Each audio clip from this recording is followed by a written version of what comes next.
Good morning. Happy Friday. I already saw you once this week on Monday, but happy Friday. Hope everybody had a good end of the month, whether you're in any type of business or anything real estate related or just any business in general. I hope your end of the month wasn't as crazy as ours. It was a short month.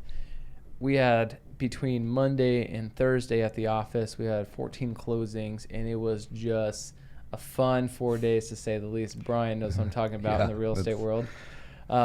But I hope you guys all had a great week. We have a 2-show series this week because we moved one from last Friday to Monday. So we have another awesome guest that I think his story is one that can inspire others. But before we get started on the How I Built It show, I want to give a quick shout out to our sponsors who support us every single week. First and foremost, Empire West Title, Seth Banda, and you'll probably see his stuff on the show on the screen right now. And then second, we have Abe Bodden from Insurance Professionals of Arizona. Should have his phone number up there on the screen. And then last but not least, one of Brian's also friends, yes, Yvonne Hunter. Yvonne Hunter from Platinum Home Warranty. I'll say it each and every single week, especially going into the summer. Make sure you have your home warranties renewed or buy a new one. Absolutely. Have you had a horror story with a home warranty or anything like that? Not really. I had a couple, just people. I have plenty of stories where people have wanted, when they have it, they're like, oh, thank God it's the air conditioner's covered. Yeah. Seriously. I mean, I can't tell you how much, especially going into the summer when your AC may crap out. And in the summer, when it hits 115, you have a 50% chance of your AC crapping out. Absolutely. It doesn't matter how old it is. Doesn't matter. It can be new. You have a 50% chance. And if that thing craps out, you don't have a home warranty. You pay $70. You got a service fee. They come and fix it. If you don't, welcome to a couple grand. Yeah. One thing I love about Platinum, too, they have their own service techs that come out.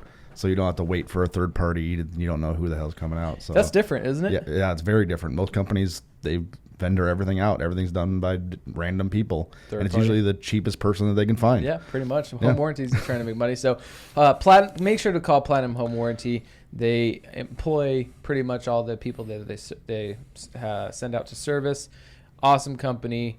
Get it before the summer. Because if you bought a home over a year ago, I bet you don't realize that your home warranty expired. Yep. All right, but let's get to the show. And obviously, the show is brought to you by the Augustiniak team at Prime Lending. If you guys have any questions on lending, real estate, investing, anything along those lines, private message me, and we'll get together. But let's get to the main part of the show, which this week we have Brian Horton from Conway Real Estate. Welcome to the show. Thanks for having me. It's a long time coming. He said he's actually watched the show. I have. That makes me happy. Because one of the two people. Right, one of the two people, right?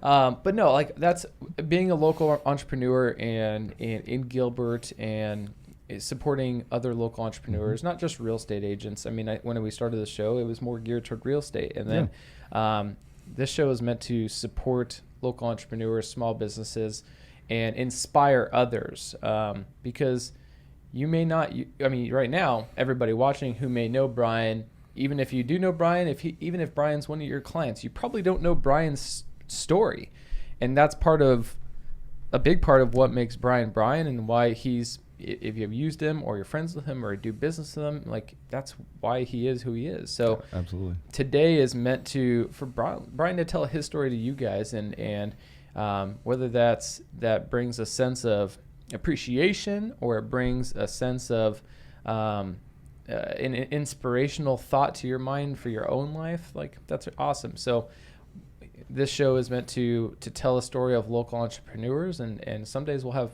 big entrepreneurs nationwide, and just that's the main goal, is to support everybody on a local level to a national level and just inspire others. So Brian, so we met when you first got into real estate. I remember it. We met at Bergie's. Is it Bergie's or Bergie's? I think it's Bergie's. I used to call it Bergie's. Yeah. Bergie's in downtown Gilbert. We had coffee, and you've been at Conway ever since, which I that's a big I've only been at Conway. Mad respect there. Because a lot of people don't stay at their first brokerage. Yeah, most brokerages, let's face it, most brokerages suck. And honestly, I found one of the best, right away, and I love it. It's, I couldn't be happier. That's awesome. So let's rewind a little bit, and we'll get back to when we met for coffee that one day, because I know a little bit about your story, but even talking before the show, you told me something that I didn't know. So, like, where do you come from? Where were you born? How'd you get to Arizona? I'm born and raised here in Phoenix. I actually live currently like 4 miles from my childhood house. I've lived here my entire life, lived all over the valley, North Phoenix, then moved over to Cave Creek area, Scottsdale, then out to Surprise, then Chandler. Like, I've been all over. Levine, now I'm back in Phoenix. Isn't it crazy how people end up living close to where they grew up? It is crazy, and I never planned on it. It kind of just worked out, and it is interesting because I drive around. I'm like, man, I remember that. Riding my bike down the street as a kid. Like it's it's just. I remember egging people on the street. I never did that. You might have, but I don't know what statute of limitations is on that. But yeah, so I born and raised here. Never left. I've always talked about it every summer. When it's 125 degrees outside, but never actually got around to leaving, and probably never will. See, I lived in Reno for 2 years, and whether you leave or not, you realize that you want to go right back to Arizona. Did you? Okay, so how did you end up back where you grew up? Did you ever think about living in a different part of town or what? Oh yeah, I mean, like I said, I've lived all over, so I'm really the biggest driving factor is that it's really close to my girlfriend's work, and there you go. So she has a 3-mile commute. Being a realtor, I can live anywhere. It doesn't matter. I mean, so if she's watching or she watches later, that is major bonus points because really it's all about where you live. Brian is trying to make your life as easy as possible so you don't have a big commute to work. That's very true. That's a respectable man right now. So all right. So where did you work? Like what careers did you have before real estate? So, I mean, I started out, first jobs was in retail, typical, boring, worked in, I mean, I've always been a loyal person. My first job, I worked there for 5 years. Wow.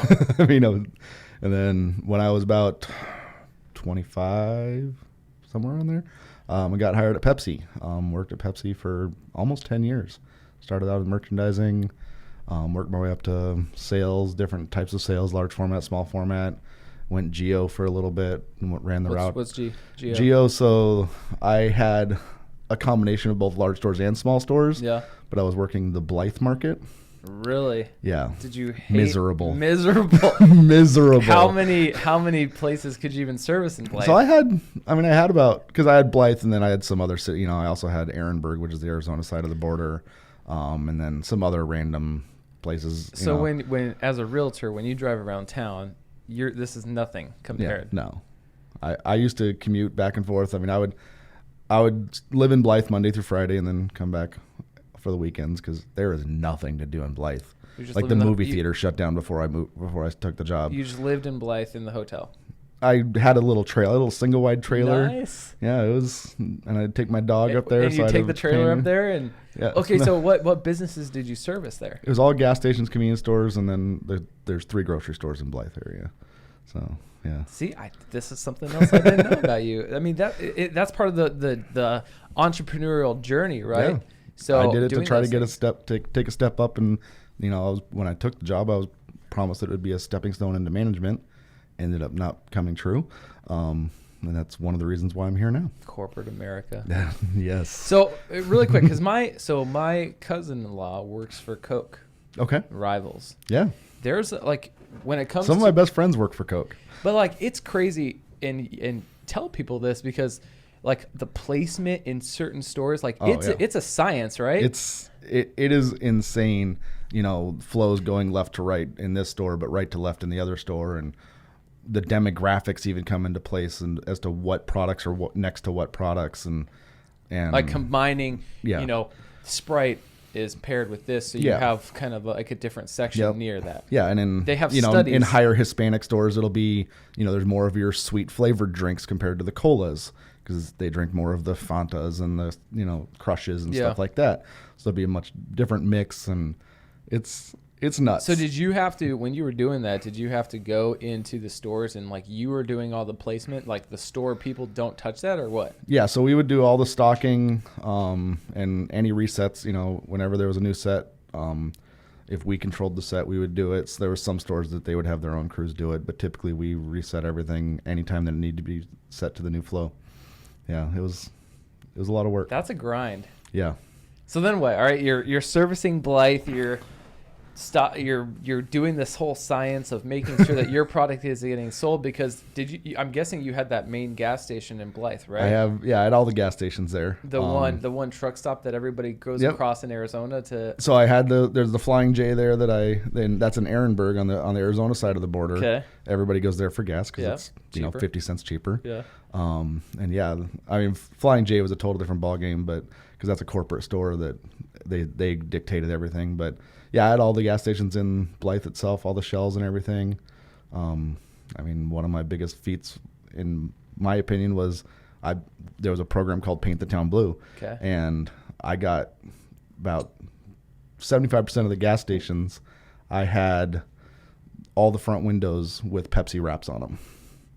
How? Like what? But how do you get people to do that? Or how do you beat out Coke? Sweet talking. With what? It was service. Really? That's all? The big difference was I was there a lot more than the Coke guy was. Yeah. The Coke guy also had he was based out of Indio, so he had to drive there every day. He had a 2-hour drive to get to work every day. I didn't.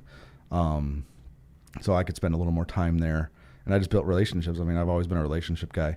But they still sold Coke and Pepsi. Yeah, they still sell Pepsi. I had better placement. I had the banners and the window screens and whatever we could get to try to get people to think of Pepsi as soon as they drove up to that store. Did you have to pay them to wrap their windows? No, we just paid for the wrap. Like we got the wrap, we installed it. Hey, can we wrap on your window?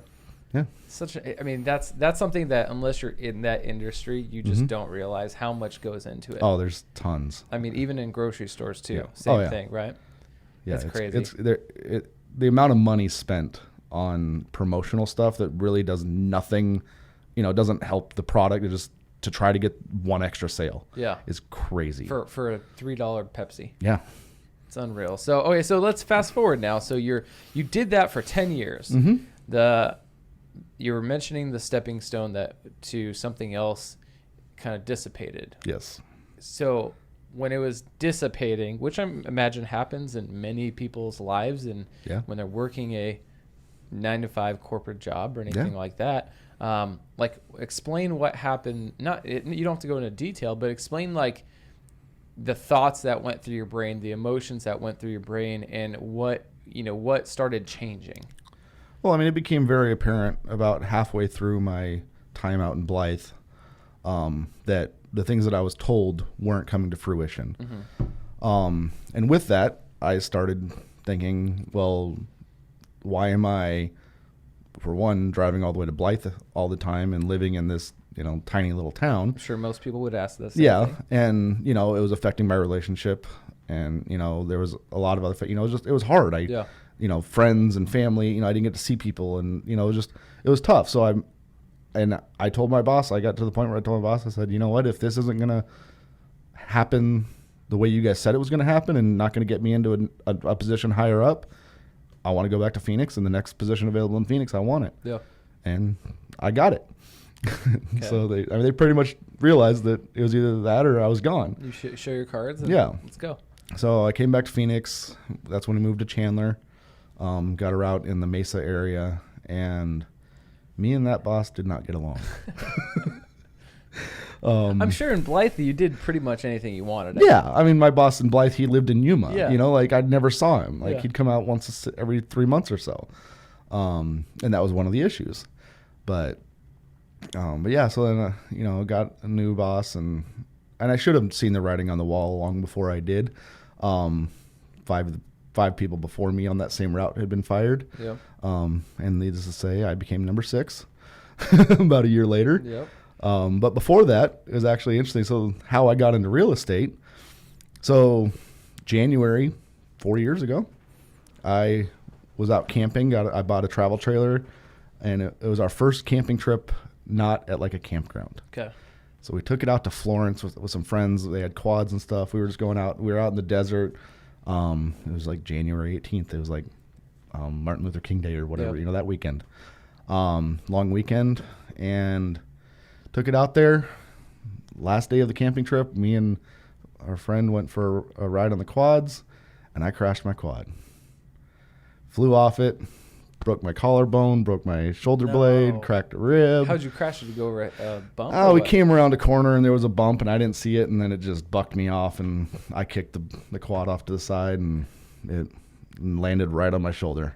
The quad? And, no, my body force just landed all right on my shoulder. Can you remember just flying through the air? Oh, yeah, it was crazy. It was like slow motion. The last ride of the whole trip? Yeah. Oh. And I mean, like literally we were packing up and we're like, yeah, let's, we just want to go ride, and it's actually funny because I was supposed to go with my buddy, but his girlfriend wanted to go instead. Mm-hmm. And she's a little nuts. They're not together anymore. Oh, good. But so I blame him. I was going to say you are not friends anymore. Yeah. I blame him for letting her go on the ride because she was in front of me. So I was kind of getting dusted out and it was just, but whatever. I digressed. There's a reason for it. But yeah, so I ended up having to go. I had to have surgery. I've got a plate and 7 pins in my shoulder now.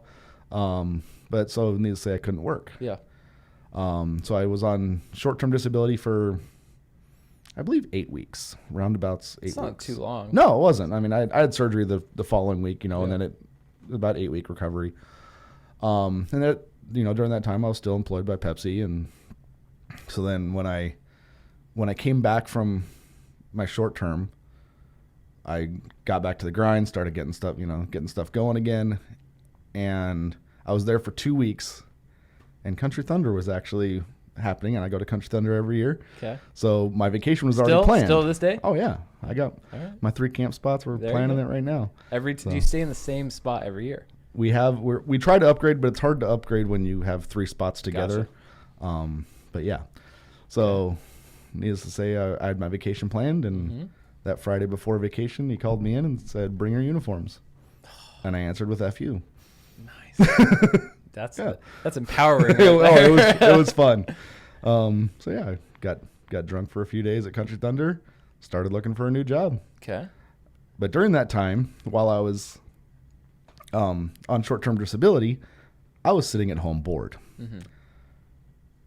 I saw a Groupon for Chandler Real Estate Training Center, went and got my license. It was like $200 for the Groupon. I'm like, hey, I can do this. It was a Groupon. Yeah, it was a Groupon. Nice. And I'm like, I'll learn something. I'll probably never use it. I have not heard the Groupon story yet. Yeah. See, every day you learn something new. I'm a bag full of secrets. No, yeah. So I went and I did the morning and afternoon classes, got it in, whatever it was, 2 weeks or whatever. You did a crash course? Yeah. Did that and... This is crazy. I have that. This is not 2 weeks. I'd say you're the second realtor guest on the show who did the crash course. Yeah, I really enjoyed it. I mean, to me, the class was fun. It was more of a social thing for me. But so yeah, I passed the test, got my license right before I went back to Pepsi, and then got fired. So I was like, all right, maybe I'll do real estate. But I also knew that I couldn't just jump into real estate and make money right away. Yeah. So I had to go find another job, worked at a company called Autochlor, and serviced and sold dishwashers for restaurants and chemicals. Did that for about a year and then went full-time January 3 years ago in real estate. Jeff Simpson said, "Good morning, Brian." That's my uncle. Hello, Uncle Jeff. He's back in somewhere that's really cold right now, so he has nothing better to do. So you got licensed. Did you actually get your full license when you were on that disability? I can't. Well, no. So I passed the test. I didn't get licensed until May because I didn't have any business, so I didn't want to go spend the money. Mm-hmm. And then my sister wanted to sell her house, so and you're like, yes. I went and got licensed. Okay, so while you were still working that last corporate job, you were doing the real estate part time. Yep. And how'd you find Conway? So the way I found Conway is when I first got licensed, I sent emails or filled out the forms for another Groupon. No.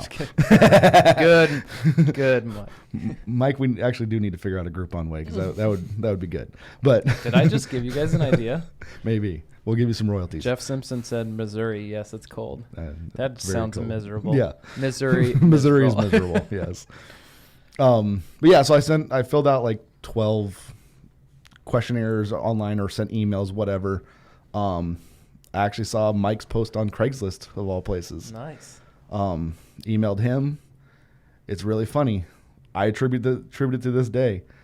The one reason why I ended up Conway, he's the only person that answered me in 24 hours. That's unbelievable. I mean, it makes sense. Don't get me wrong. Between me and you, it makes sense.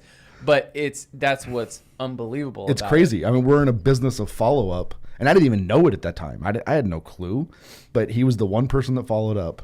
I met with him, and I mean, he's a great guy, and been with him ever since. You know what? That's in the lending world. That's one thing that you hear a lot about Mike as a broker is he's just very personable. Absolutely. And I mean, he's like your friend. Yeah. And he gets back to you. So that's one thing that we can both say to Mike, even from me on the different side, that Mike Conway is very, very personal in that sense. So in that year that you were still working the corporate job, I think this, in the scheme of breaking out to be a full-time entrepreneur, this is what interests most people, I think. Yeah. What happens? How taking that leap is scary. Yeah. What transpired? Did you closed your relative's house that she wanted to sell? My sister wanted to sell. Had a couple other transactions with other friends and family, some sphere of influence people. And my plan was to go full-time real estate. I didn't know when that plan was going to come to fruition. Some things were changing at the job that I had, and I decided that I wanted to push forward more on the real estate because I didn't want to deal with the corporate crap anymore. Yeah. Like, it was tiring, and having a boss sucks. Yeah. Yeah. So I made the decision that, beginning of January, I was going to go full-time real estate. Got one of my good buddies, Jeff, my job, so kind of took that, and I got the referral fee, so that was kind of cool. from that job? Yeah. They have a referral fee in that? Yeah, they had a referral fee for getting people hired, and I'm like, hey, I'll stay on until you guys pay me that referral fee, and then I'm gone. My buddy Jeff is there to this day. He loves it, and he's buying a house right now, actually. We put an offer in yesterday, yeah. So, did it get accepted? I don't know yet. Oh, man. What if we find out during this show? I doubt we will. Oh, darn. But, I mean, listing agents just aren't that great. Okay. A lot of them. Fair enough. Especially this one's been on the market for 220 some days. Probably. There's a reason. Reasons. Yeah. So, but what was? How did you finally just say, I'm gonna do it? Like, I think that's the hardest part. People probably get to that point, but they get to the edge, but they take a step back. Well, the one thing that I had done is I had saved most of my money from the closings that I had and saved it. So I had a little bit of a nest egg. I thought it was going to last me a lot longer than it actually did. But, I thought that I was good. I had a couple clients that were in the works. I was doing Zillow ads at that time. And I thought that the leads were better. I ended up closing one of them, but, I spent a lot of money and didn't go very far with those. Yep. But I was spending a lot of money for me at the time, but in the grand scheme of things, looking at it now, it's not a lot of money. Yeah. But yeah, so I thought that I had a better plan, thought that I knew what I was doing. We all think we did. Jumped head first and fell flat on my face. Nice. Which is good. Yeah, absolutely. I mean, you got to live and learn. Yeah. My first year full time, I think I did 5 deals. Not horrible. No. I mean, industry average is 4. So I was an average agent. Yeah. To me, I was a failure. Yeah. I mean, I couldn't pay my bills. Yeah. Well, it's different because now, I mean, closing 4 deals, you're not a W-2 employee anymore. So you're not making that incremental paycheck, but you have to wait. You have to wait to have it. Well, it's tough not getting that. I mean, at all my, the last 11 years before that, I had a paycheck every Friday. Every Friday there was money coming in my bank account. It didn't matter. Did you? And then all of a sudden I went to, holy crap, I didn't get paid for 4 months. Yeah. Did you how many times in that first year did you explore going back into the corporate world? Actually not very much because I was very still to this day, I really don't want to go get a full. I mean, I've probably looked at it more since then, than I did that first year. I did, that first year I did go work for Grubhub for a little bit and did Uber for a little bit, kind of did some of that kind of stuff to help offset some of my expenses and, make the money, and also used it as a marketing tool. I talked to anybody I could. There you go. So you got to do what you got to do. Yeah. And that's part of the appreciation toward entrepreneurs is you got to grind where you got to grind. And and sometimes it takes years to get to a point where you feel comfortable, which is amazing. I mean, the Grubhub, that's something else I didn't know about you. You were doing that. Main question. Did you get a deal out of Uber or anything? No. I've heard some people I've heard people do it. Yeah. But I didn't. And I didn't do it probably consistently enough. And, I just, the big thing for me was the more I talked about it, the more the universe is going to push back and give me something, you know. It's weird how, just doing certain things kind of make things happen. Yeah.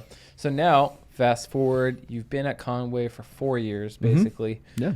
You were saying before the show that you were managing the leads team there. How have you changed? How has your business changed? Kind of what are you doing for business now? What have you figured out? Now tell us about business now. Okay. So like you said, I took over the leads team, helping Mike manage that, providing some accountability and guidance for the agents that are getting our company leads. And that's kind of, I really learned that I enjoy helping other people in that aspect, helping other people grow themselves.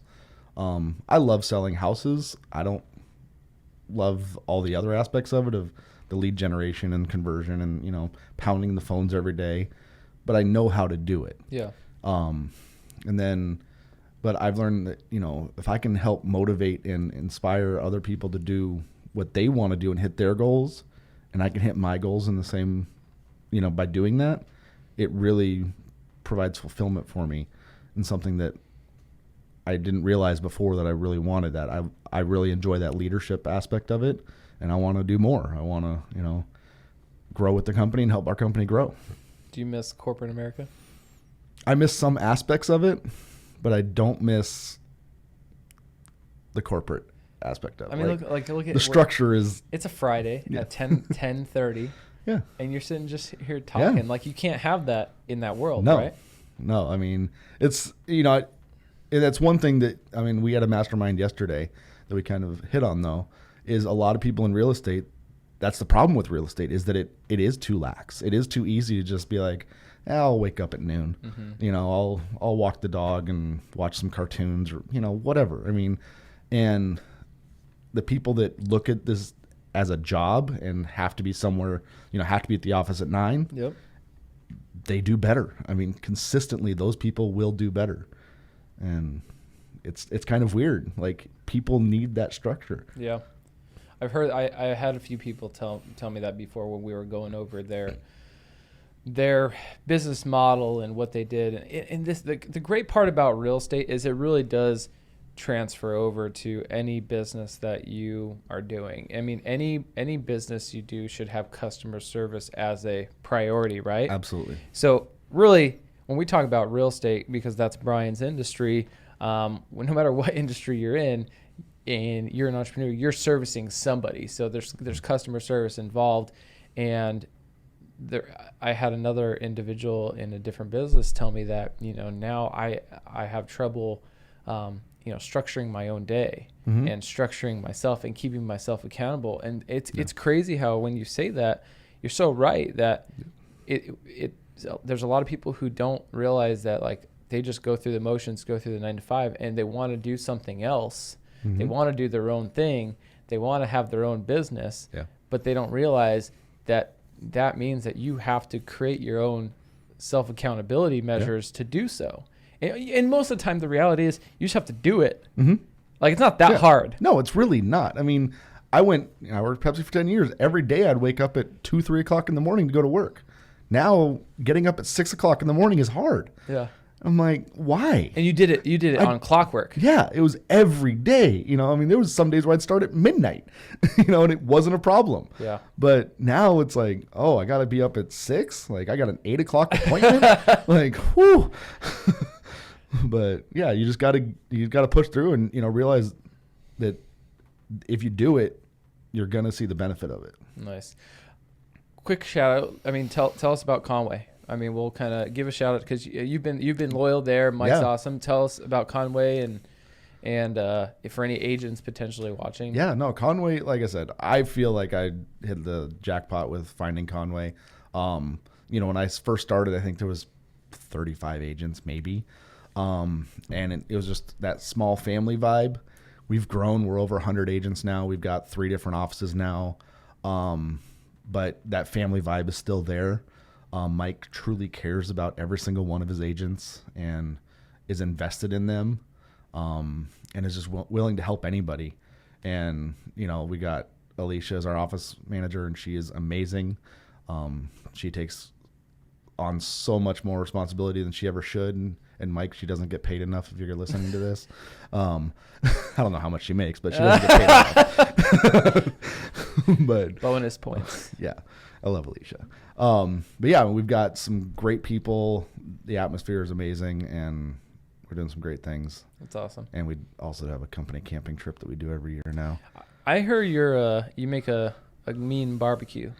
I know to throw down on the barbecue. I've seen some pictures. You look like an artist when it comes to barbecuing. I love me some barbecue. One of my newest things, that baster is your paintbrush. One of my newest things that I got, though, is I got a pizza oven.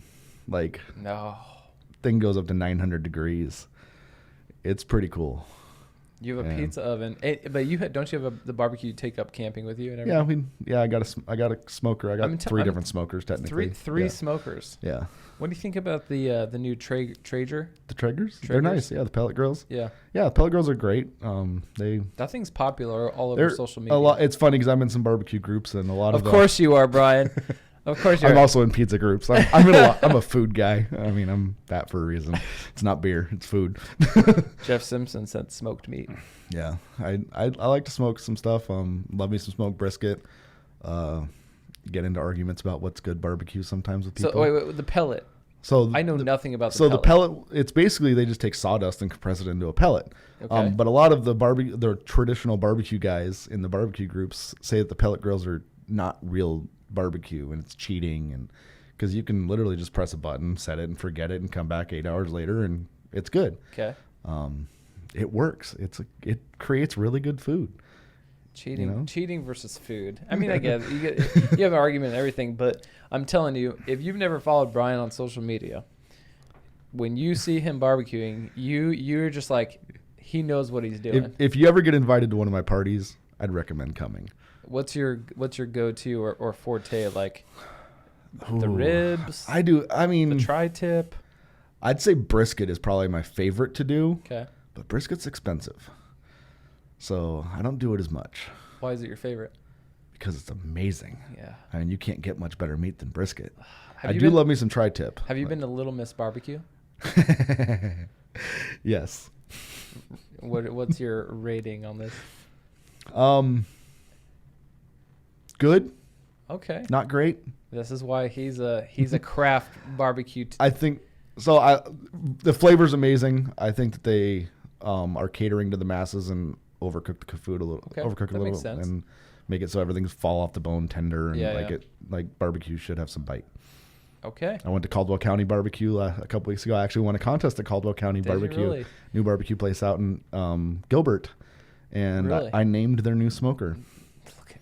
Things you'll never know, like that, and that's cool though. That's cool. Like if you don't know Brian, or if you do know Brian, you probably didn't know this about Brian, or you might have known a little bit about Brian. Did you know he just named something at a barbecue place? Yeah.